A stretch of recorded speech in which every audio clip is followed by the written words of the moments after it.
నీకే దేవా సమర్పించును నా జీవితం నీకే అంకితం.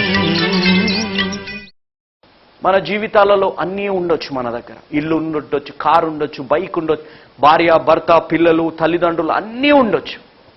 ఏ కొలత లేదు బ్రదర్ మా జీవితాల్లో. దేవుడు అన్నీ ఇచ్చారు బ్రదర్. కానీ దేవుడు ఉన్నారా? తమ్ముడు చెల్లెమ్మ మీరు ఒక్కసారి ఆలోచించాలి. అక్కయ్య అన్నయ్య అంకుల్ ఆంటీ మీ కుటుంబాలలో యూ హ్యావ్ ఎవ్రీథింగ్.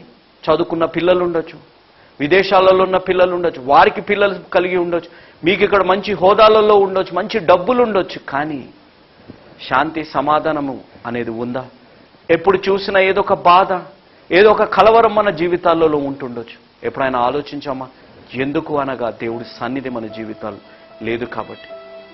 ఆదాము అవ్వ చేసినట్టే మనం కూడా ఏదైనా పాపము చేసి దేవుని యొక్క సన్నిధిని మనం కోల్పోతున్నామేమో.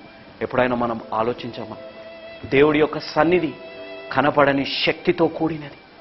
ఆ కనపడని శక్తి మన జీవితాలు ఎన్నో అద్భుతాలు చేయగలుగుతుంది.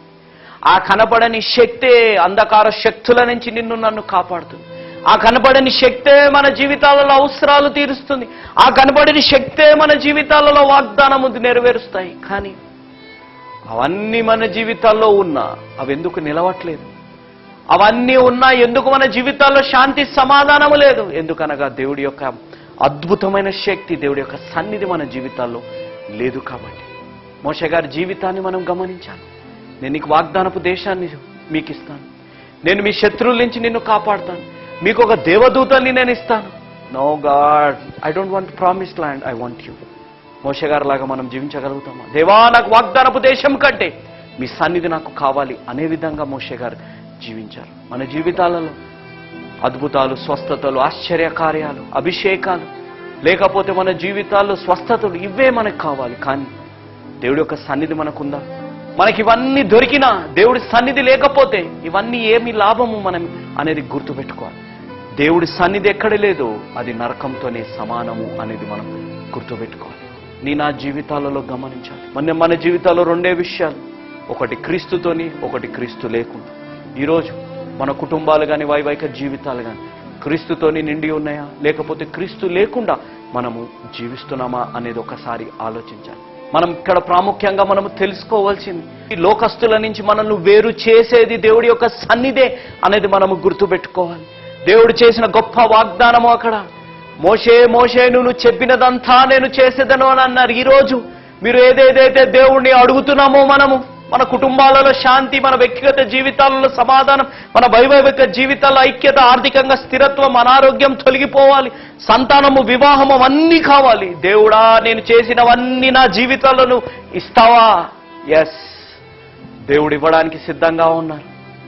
దేవుడి యొక్క మహిమని కూడా మన జీవితాలలో చూపెట్టడానికి సిద్ధంగా ఉన్నారు క్రీస్తు అనే రూపములో. కానీ మీరు నేను దేవుడి యొక్క సన్నిధి కోసం మనం తాపత్రపడుతున్నామా? దేవుడి యొక్క సన్నిధిని నా జీవితాల్లో కావాలని మనం ఆలోచించగలుగుతున్నామా? దేవుడికి మహిమ తెచ్చేటట్టు మనం జీవిస్తేనే మన జీవితాలపై ఉన్న ప్రణాళిక, ఆయనకున్న ఉద్దేశం మనం తెలుసుకోగలుగుతాం, అది అర్థము చేసుకోగలుగుతాం. This world is revolving around the glory of God. ఈ భూలోకము మన జీవితం అంతా దేవుడికి మహిమ తేవాలి అనే చుట్టూ తిరుగుతూ ఉంటుంది. ఈరోజు నీ జీవితము, నా జీవితం, మన కుటుంబ జీవితం, మన వ్యక్తిగత జీవితం, మన సంఘ జీవితం, మన సేవా జీవితం, మన వ్యక్తిగత జీవితం దేవుడికి మహిమార్థంగా ఉండాలి అనగా, ఆ మహిమ మన ద్వారా దేవుడికి చెందాలి అనగా ఇదే అనుకూల సమయం, ఇదే రక్షణ దినం. ఉన్న పాటున ఉన్న చోటున ఎవరు ఈ టీవీ ప్రోగ్రాము చూస్తున్నా ఈ రోజు కానీ మన పాపాలని మనం ఒప్పుకోగలిగితే, ఈ రోజు కానీ దేవుడిని మన సొంత రక్షకునిగా మనం అంగీకరించగలిగితే, దేవుడికి మీరు నేను ఆయన మనల్ని పేరు పెట్టి తెలుసు మనకి, కానీ దేవుడు పేరు మనకి తెలుసు, కానీ దేవుడు వ్యక్తిగతంగా మనకి తెలుసా?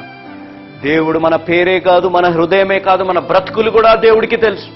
కానీ దేవుడి యొక్క గొప్పతనం, దేవుడి యొక్క సన్నిధిలో ఉన్న గొప్పతనం, ఆ కనపడే శక్తిలో ఉన్న గొప్పతనం, దేవుడి యొక్క మహిమ తేవడంలో ఉన్న గొప్పతనం, ఆ ఆశీర్వాదం ఏ విధంగా ఉంటుందో అనేది తెలుసుకోవాలని ఆశ కలిగి ఉందా? దేవుడికి కూడా మన పేరుని బట్టి దేవుడికి మన జీవితాలు తెలుసు.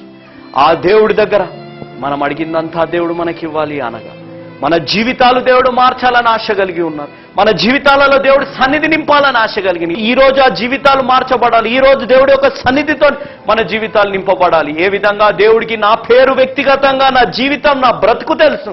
ఈ రోజు కూడా దేవుడిని పేరుతోనే కాదు, వ్యక్తిగతంగా మోషే గారితో కలిగిన సంబంధం నేను కూడా కలిగించుకొని జీవిస్తాను అనంటే ఈరోజే ఒక నిజమైన యేసు అనుచరుడుగా మారాలి. ఎందుకనగా యేసు మార్చేది, యేసు మార్చేది జీవితాలు, మతాలు కాదు అనేది మీరెవ్వరూ మరవక.